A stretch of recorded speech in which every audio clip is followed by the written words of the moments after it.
Hi everyone! So I had a commission recently and it was for Grizzly Workshop, and if you don't know her stuff then you are missing out. So I'm going to leave a link in the description because she makes the most adorable stuff. She's really awesome and I am so thrilled that I got to make this for her. So this piece is not a cast piece. When I do the bigger commissions, they're usually sculpted in ZBrush and then printed, and then I do a lot of additive sculpting on top of it. What I'm doing here is I'm using my base mesh and then I'm building the mask.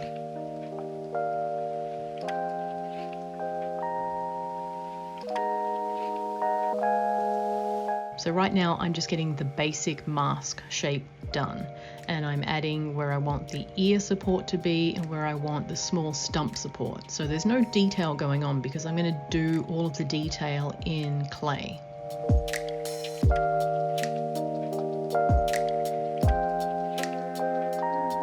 So you'll notice the base mesh has 3 eyes and the final does not have 3 eyes. So I'm building the mask over the top of the 3rd eye because it just doesn't really matter. I'm just going to squish the hole shut and then smush it around a bit, and it doesn't really matter to me if it prints out bumpy because I'm going to be putting a layer of clay over the top anyway. So I'm probably not the best person to teach ZBrush. Also, I don't really know what I'm doing.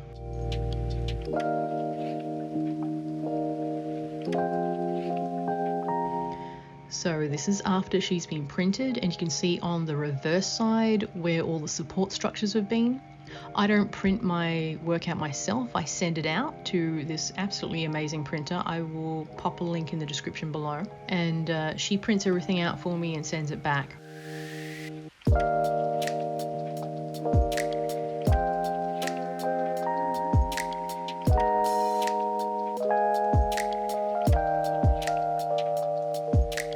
If you're familiar with my rabbit buns, you'll know that they often come with a little bow underneath the chin. So instead of the bow, I made an acorn and some oak leaves because I thought, you know, cute.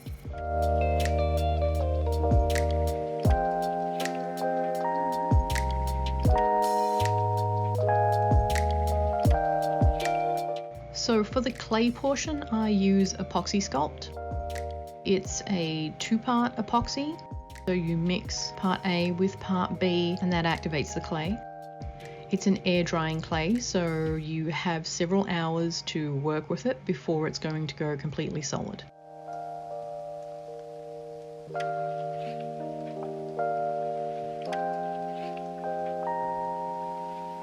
So if you are going to work with Epoxy Sculpt, you want to make sure that you blend part A and part B really well. If you can see any striations or any streaks, then you haven't mixed it properly, and that means it won't set properly. Having clay that doesn't ever set is going to be a problem. So you want to make sure that you get it absolutely seamlessly mixed.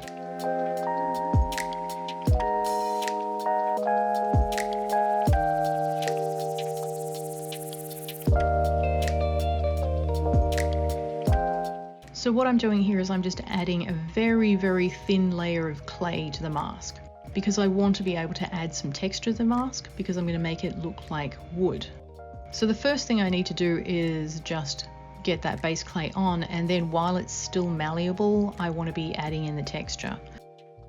So one of the issues with Epoxy Sculpt for me is that it sets really quickly. A lot of people like to mix part A and part B and then let it sit for 30 minutes and then begin using it. I'm a weirdo. I like it when it's softest and stickiest. So as soon as it starts to firm up, I start getting annoyed. And I mean, sometimes it's helpful to let it set up, but doing this mask, it was really annoying because I had to do it in sections, and it's very difficult to blend the sections. Like, I haven't quite figured that out yet. I found that really quite challenging.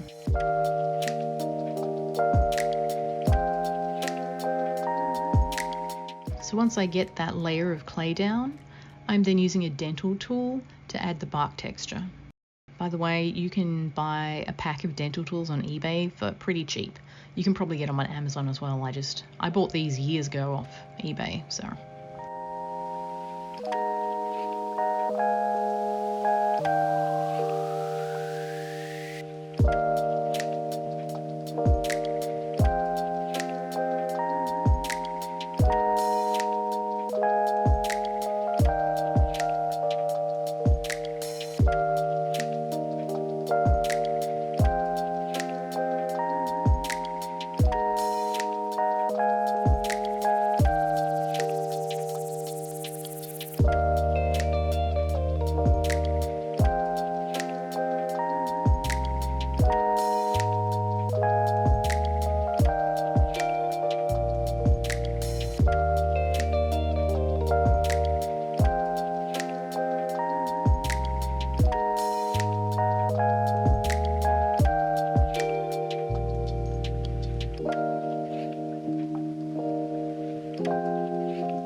And then now it's time to add the mushrooms. I wanted to add some shelf mushrooms, but then I also added a couple little round cap mushrooms later as well. Adding these little shelf mushrooms was actually really fiddly and very annoying, but I cut out the bits where I kept dropping stuff so that you don't have to suffer with me.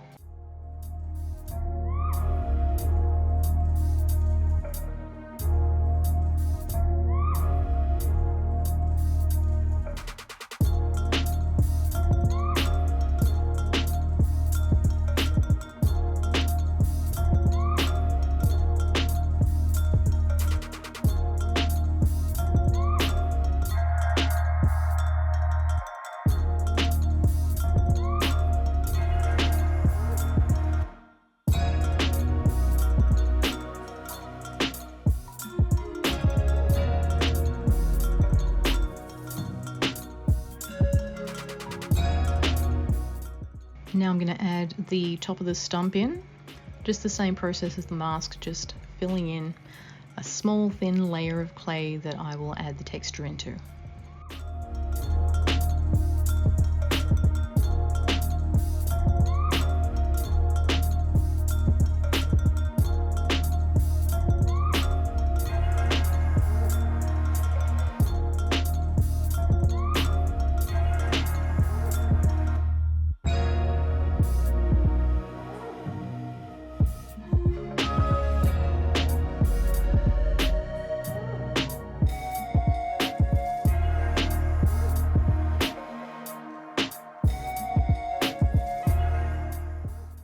And this is a small silicone stylus.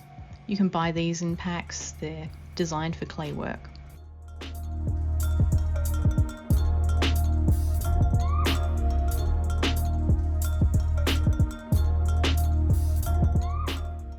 And then I'm smoothing it all out with this very old, very scraggly brush, which is actually really good for adding extra texture.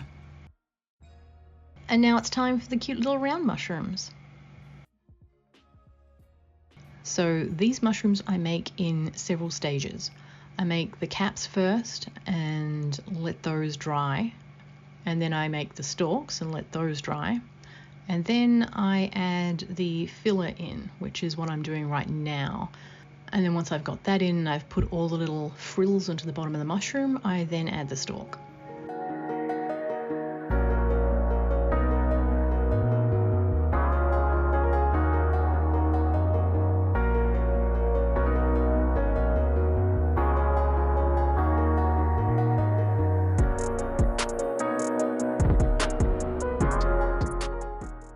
Adorable.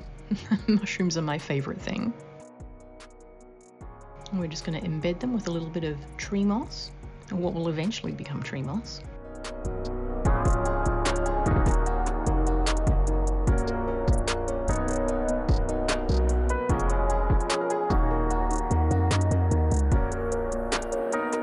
And then now it's time to work on the little acorn.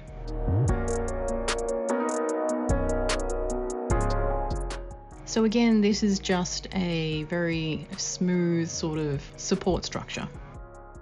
I added the veining to the leaves in 3D, but I didn't bother trying to add texture into the acorn top because sometimes I want a really fiddly, natural looking texture, which is very difficult to get in ZBrush. Like, it's not that you can't do it in ZBrush, it's just that I don't want to spend 7 hours doing something that I could do in 20 minutes.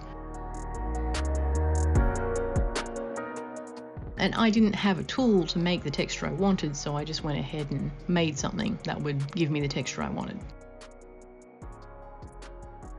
So I made this little V shape out of a business card, and I'm just pressing that in. So it's not always about going out and buying the tools. Sometimes you can just make what you need.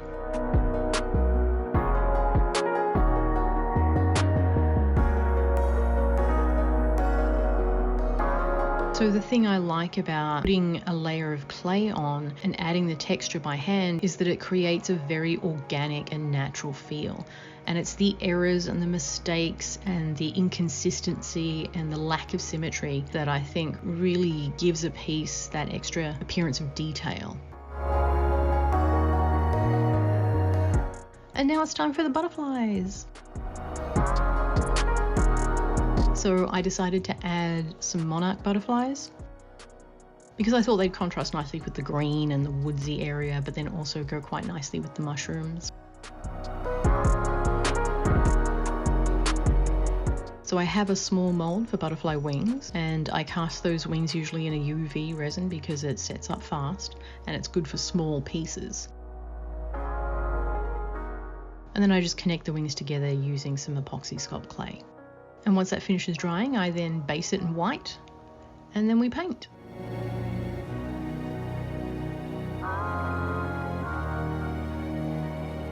So this was very, very fiddly, and the wings do have some texture on them, which is both good and bad. When I make wings again the next time, I don't think I'll add the texture. So next time I think I'll just do plain flat wings. They'll be quite boring, but then I will paint the details on because at that size I feel like the texture is negligible.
And then, now that the sculpting is all done, we get to base coat the bunny in white.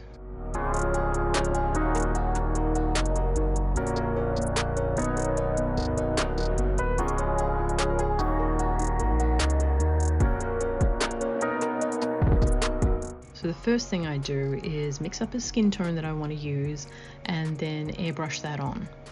And the mask I don't worry about, because I'm going to paint that later and it's going to be a darker color anyway, so we worry about the mask later. We just get the skin tone on and some general shading.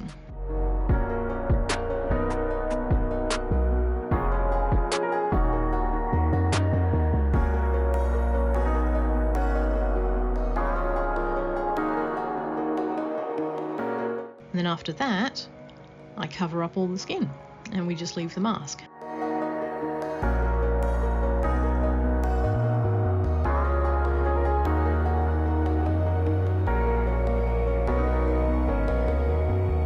So I did a basic dark brown layer of paint, and then over the top of that I dry brushed in a lighter brown, and then I airbrushed the tips in a even lighter brown. And then I think I did some more dry brushing on the tips and such. I kind of built it up in a bunch of different ways, and eventually it looked the way I wanted it to look.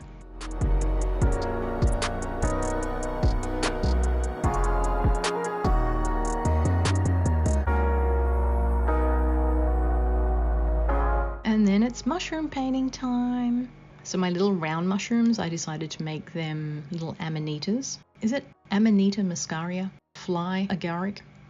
I don't know. The little red caps with the little white dots on them. Very fairy and cute. That's what we're doing.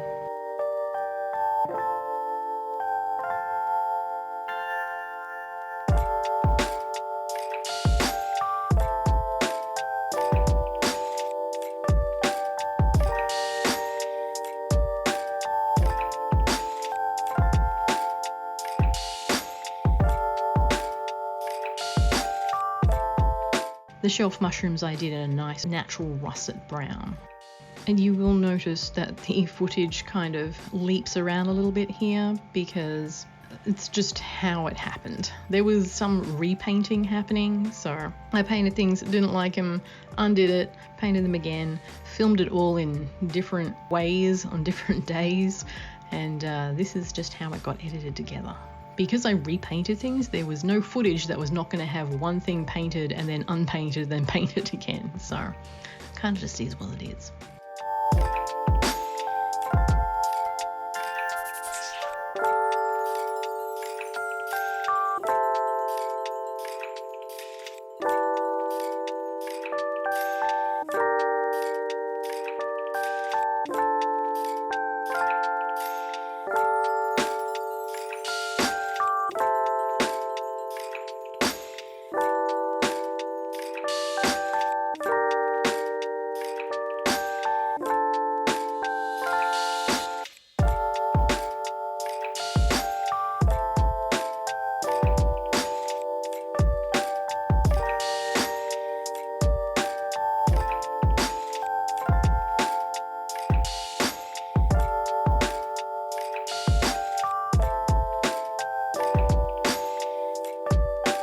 Now we get to remove all of the masking.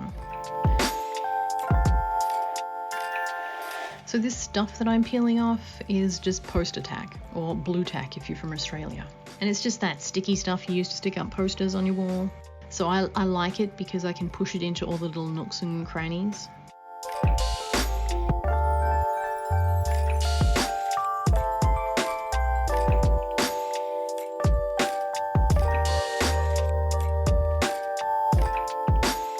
And around the edge of the mask, there's just a 1/2 centimetre strip of that poster tack pushed in all against the edge, and then I just use painter's tape to do the rest because I don't need to use poster tack for the whole thing.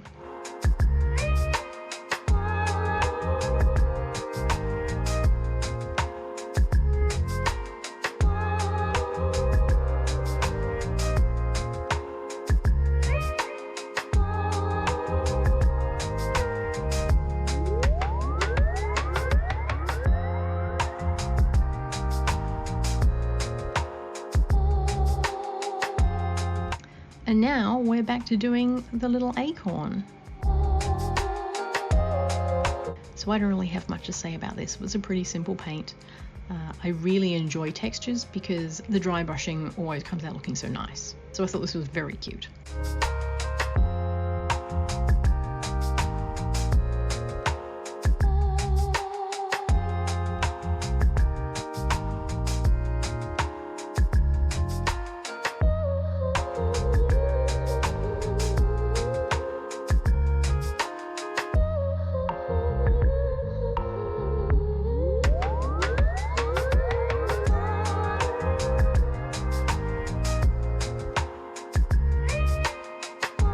And then finally now we are going to get to painting the face. So the eyes will take several layers of white. And then it's just a matter of painting in the hard details. So by hard details, I mean things like the red in the waterline, and then the eyelashes, any eye creases, lip lines, folds, creases, anything that needs a sharp edge. That sort of stuff, the hard details.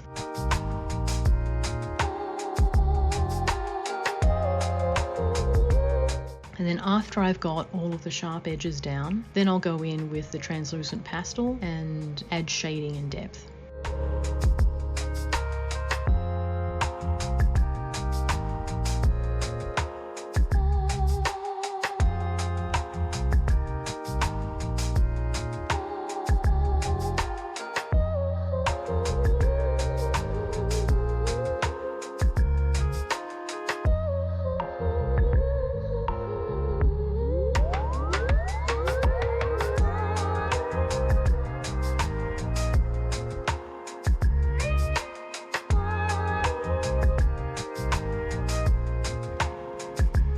I always get asked what size brush I'm using, and this one in particular right now is the Princeton liner brush, and I think it's a size 0 or maybe even smaller than that, I'm not sure.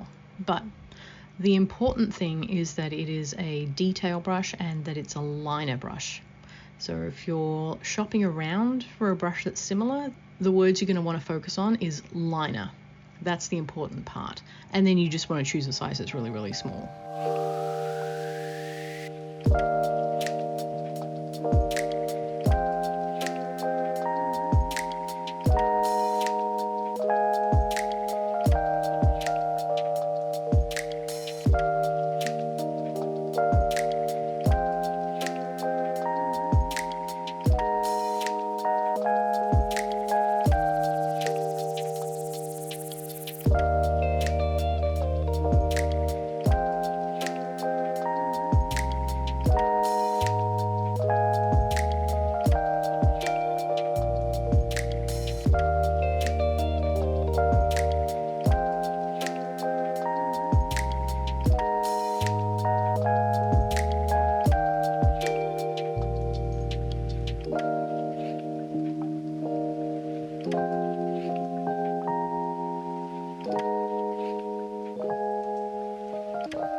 And now for the fun part, we're going to do the eyes.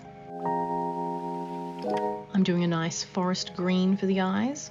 These are done in layers, so the iris is done the same way that I do the whites of the eyes, where I put down one layer and it's translucent, and then I just build that up until I get a nice consistent color. And then after I have that consistent base, I'm coming in with the details and putting the little iris lines in.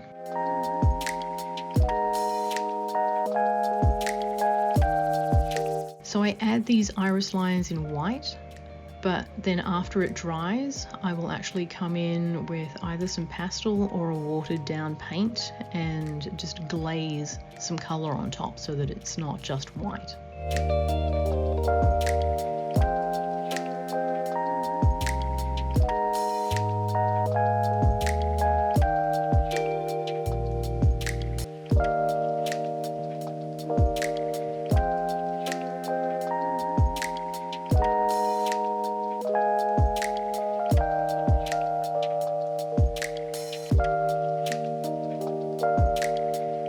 After I've added the pupils, I just go in and I put more highlights on the opposite side from where the catch light is going to be. But we'll get to the catch light later.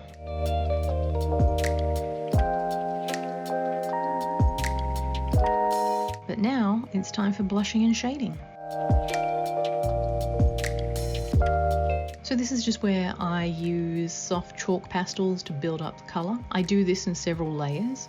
I will put down a layer of pastel and then I will use a matte sealant in my airbrush to set those pastels in place, and then I will go in again and add another layer and then seal, and then add another layer and then seal, and that's how you build up the colour.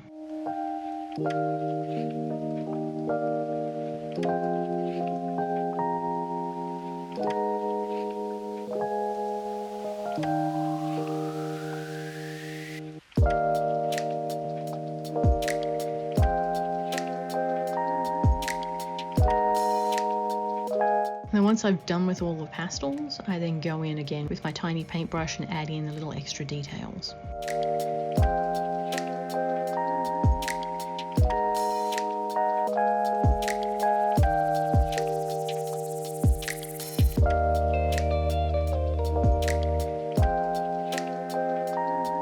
And now we're back to the eyes.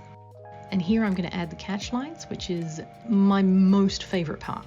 This is when it all, for me, comes alive. I love this bit. They look like dead dolls until I put the catch lights in.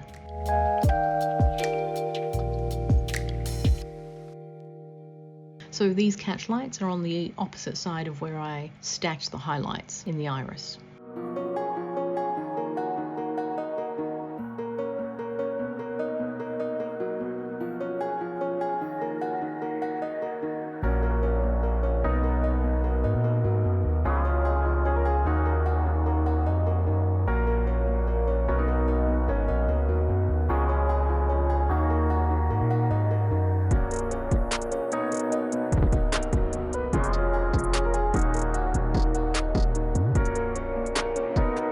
And the last thing I have to do is just paint the frame and then get her all assembled.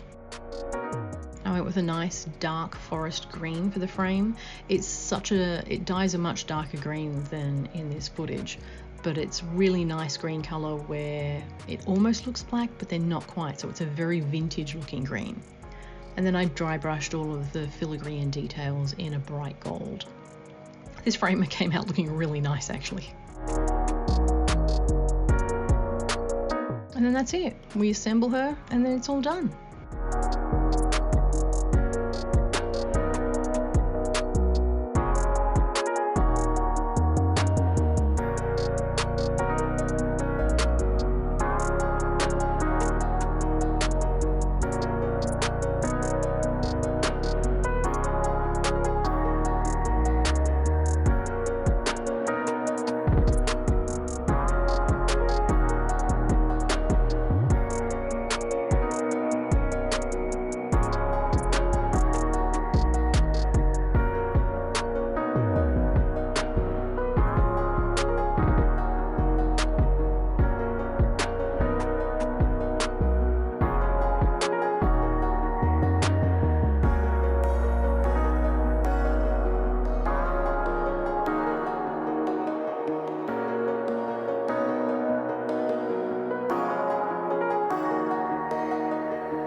I thought she came out really cute. I'm really pleased with how everything came together and how she looks. She traveled all the way to Turkey to Grizzly Workshop, and I'm just so thrilled she gets to live at Grizzly's place and hang out with all of her amazing creations. You've got to go and check it out. Alright guys, thanks so much for watching, and I will see you next time. Bye!